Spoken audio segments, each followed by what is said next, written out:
Chers amis, ce qui se passe en ce moment en Israël, c'est révoltant, c'est catastrophique. Les gens de la gauche, ils se permettent d'inciter les Israéliens, de la gauche aussi bien évidemment, à aller faire des manifestations très violentes contre les policiers. Il y a un policier récemment qui a dit « on a failli me prendre mon arme ». Il y a des policiers qui sont blessés. Ils se permettent de faire des choses lors de ces manifestations qui sont interdites d'après la loi.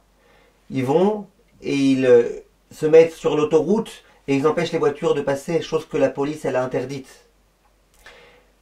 Ils se permettent plus que ça, d'inciter au meurtre.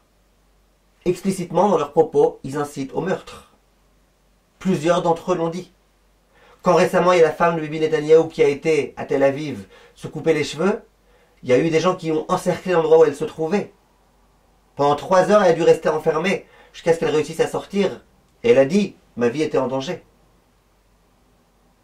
Ces gens-là, ils font des choses très graves, parce qu'ils vont s'amuser à aller répandre dans le monde tout entier que Israël va vers la ruine. Ils essayent d'inciter tout type de gens à ne pas investir d'argent en Israël. Donc la situation économique, elle va en baissant énormément. Évidemment, qui est-ce qui veut investir dans un pays qui va vers la ruine? Ils inventent tout type de termes, comme quoi il y aura une guerre civile en Israël, et comme quoi, et comme quoi, et comme quoi. Ils incitent les gens du peuple à aller à l'encontre du pays et du gouvernement. Et ils font des choses gravissimes. Ils vont même aller collaborer avec des partis complètement antisémites qui se trouvent en Israël et ailleurs. Bref, des choses vraiment gravissimes, Hachem Yishmor. Et nous on se pose la question, comment il peut y avoir une chose pareille?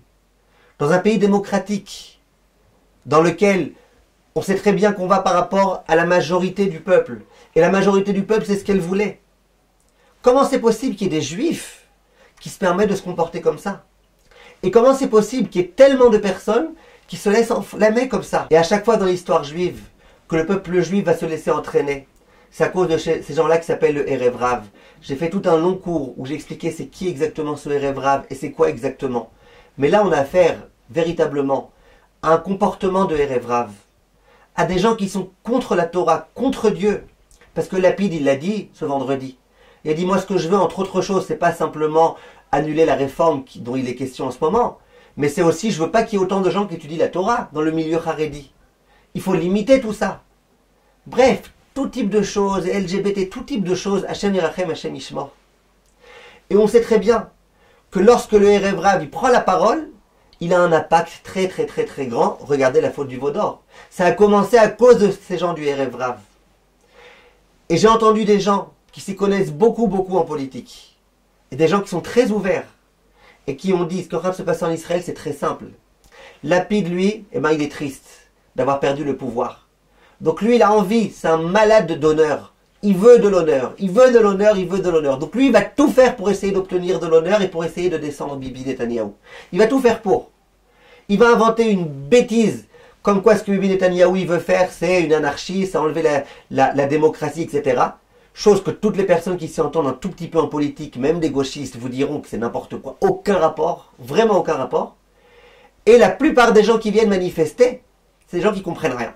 Qui comprennent rien, mais ils entendent « Ah, Bibi, ce qu'il veut faire, c'est enlever la démocratie. » Hors de question. Et ils vont se battre corps et âme pour que la démocratie ne soit pas complètement enlevée en Israël. La plupart des gens qui s'y trouvent, ils comprennent rien. Ils ne connaissent pas les tenants et les aboutissants de la réforme que Bibi Netanyahou veut faire. Ils ne connaissent rien. Juste on leur dit « Voilà, ça va être une anarchie. » Ah, voilà, et puis ils viennent manifester. C'est la force du Erev Rav. Le Erev Rav, il prend la parole, il invente tout type de beaux discours et il arrive à avoir une influence très forte. Si on se pose des questions, comment des juifs ils peuvent se permettre de faire ça? Parfois il faut se poser la question, Bichlal, c'est qui ces juifs? Et c'est qui ces gens-là? Bien évidemment, si Akadosh Baruch Hu leur donne la possibilité d'agir, la possibilité de mener ces guerres-là et ces manifestations-là, visiblement c'est que Hachem il y tient. Visiblement, c'est qu'Hachem il veut qu'on se renforce en prière, en Torah, en Hirat Shamaim, et Be'ezrat Hachem, qu'on ait le mérite d'avoir bientôt le Mashiach qui viendra. Et c'est explicite dans les textes de Chazal et dans le Zohar HaKadosh qu'avant la venue du Mashiach, le Erev Rav il aura un pouvoir très puissant. Hachem Ya'azor, Amen, Amen.